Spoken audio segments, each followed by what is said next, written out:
మార్చి 15 Bahujan Samaj party వ్యవస్థాపకులు ఈ దేశ రాజకీయాలను సమూలంగా మార్చేసిన గొప్ప రాజనీతికుడు మాన్యవార్ శ్రీ కాన్షీరామ్ గారి 90వ జన్మదినాన్ని ఈరోజు నాగర్ కర్నూలులో జరుపుకుంటున్నాం.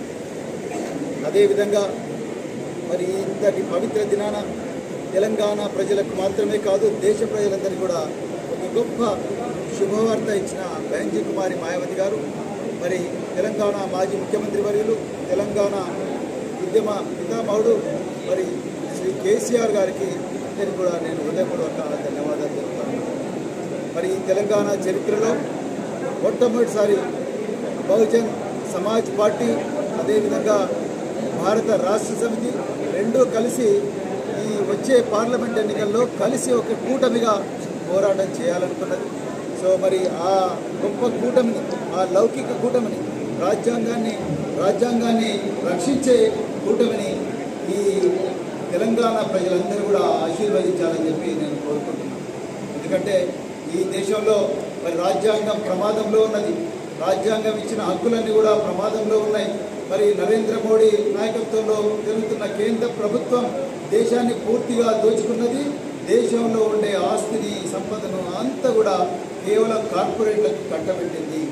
అదేవిధంగా మరి అడిగిన ప్రశ్నలు అడిగిన ప్రతి వాళ్ళని కూడా మరి ఈడీ, తర్వాత సిబిఐ, తర్వాత యూపా, రకరకాల కేసులు, రకరకాల ఒత్తిళ్లు, అదేవిధంగా ఇంకెన్నో దుర్మార్గాలు చేస్తూ అందరి లోన్లు ముట్టిస్తున్నాడు కేంద్రంలో నరేంద్ర మోదీ. మరోవైపు మత సామరస్యం లేకుండా, మైనారిటీలకు హక్కులు లేకుండా, మరి హిందువులు, ముస్లింలు, క్రైస్తవులు అందరూ కూడా సుఖంగా బతకకుండా, సంతోషంగా బతకకుండా మరి దేశంలో మరి మత కల్లోలాల కుట్ర చేస్తున్నది భారతీయ జనతా పార్టీ కేంద్రంలో ఉన్నది.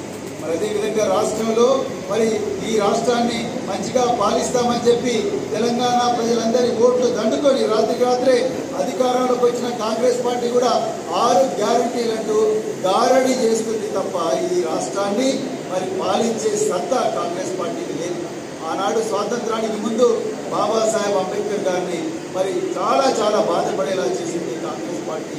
అదేవిధంగా దేశంలో బీసీలకు వ్యతిరేకంగా, మైనారిటీలకు వ్యతిరేకంగా, ఎస్సీలకు వ్యతిరేకంగా, అగ్రవర్ణాలు ఉండే పేదలకు వ్యతిరేకంగా, ఈరోజు ఎస్టీలకు వ్యతిరేకంగా కాంగ్రెస్ పార్టీ, అదేవిధంగా భారతీయ జనతా పార్టీ రెండు కూడా బడే బాయ్ చోటే బాయ్ లాగా కూడబలుకొని అలా దేశంలో అస్థిరత సృష్టిస్తూ ఉన్నారు.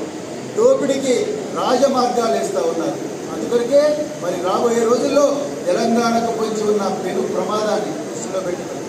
అదేవిధంగా రాజ్యాంగాన్ని, దాని రక్షణను దృష్టిలో పెట్టుకొని, పేద వర్గాల అభ్యున్నతి దృష్టిలో పెట్టుకొని మరి పెద్దలు కేసీఆర్ గారు, బెంజీ కుమారి మాయావతి గారు వాళ్ళిద్దరు కూడా చేతులు కలిపారు.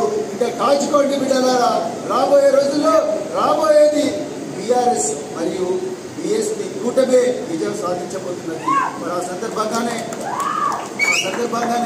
మరి నాకు నాగర్ కర్నూలు మరియు భారతీయ బహుజన్ సమాజ్ పార్టీకి తెలంగాణలో నాగర్ కర్నూలు నియోజకవర్గం మరియు హైదరాబాద్ నియోజకవర్గం కేటాయించడం జరిగింది. మిగతా నియోజకవర్గాలన్నీ కూడా మరి భారత రాష్ట్ర సమితి కేటాయించడం జరిగింది. మరి ఇంత గొప్ప చారిత్రాత్మకమైన ఒప్పందాన్ని మరి ప్రజలందరూ కూడా ఆశీర్వదిస్తారని చెప్పి ఆశిస్తున్నా.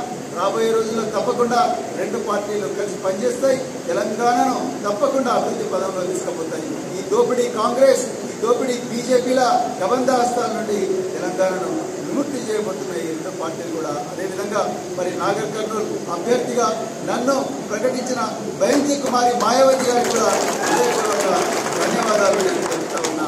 సో తప్పకుండా బెంజీ గారు మా మీద పెట్టుకున్న నమ్మకాన్ని, తెలంగాణ ప్రజల మీద పెట్టుకున్న నమ్మకాన్ని వమ్ము చేయకుండా భారీ మెజారిటీతో గెలిచి మరి పార్లమెంట్లో అడుగుపెట్టి ఈ ప్రాంత గొంతుకగా మారుతాం. అదేవిధంగా తెలంగాణ రాష్ట్రం నుండి బహుజనుల గొంతుకగా పార్లమెంట్లో మారి ఈ వర్గాల మీద తరతరాలుగా జరుగుతున్న అన్యాయాన్ని ప్రశ్నించి, మరి ముఖ్యంగా ఈ ప్రాంతానికి జరుగుతున్న నాగర్ కర్నూలు పార్లమెంటు నియోజకవర్గానికి జరుగుతున్న అన్యాయాన్ని ప్రశ్నించి మరి తప్పకుండా ఈ ప్రాంతాన్ని బహుజన్ సమాజ్ పార్టీ తనదైన శైలిలో అభివృద్ధి చేస్తుందని, అదేవిధంగా భారత రాష్ట్ర సమితి నాయకులందరి సహకారంతో తప్పకుండా మేము పార్లమెంటుకు పోతామని, అదేవిధంగా మరి రాబోయే రోజుల్లో తప్పకుండా తెలంగాణ ఒక గొప్ప తెలంగాణగా మరి బీఆర్ఎస్ అదేవిధంగా బీఎస్పీ నాయకత్వం జరిగిపోబోతుందని చెప్తూ మనకి చక్కటి అవకాశం ఇచ్చిన నాగర్ కర్నూలు ప్రజలందరూ కూడా ఉదయపూర్వక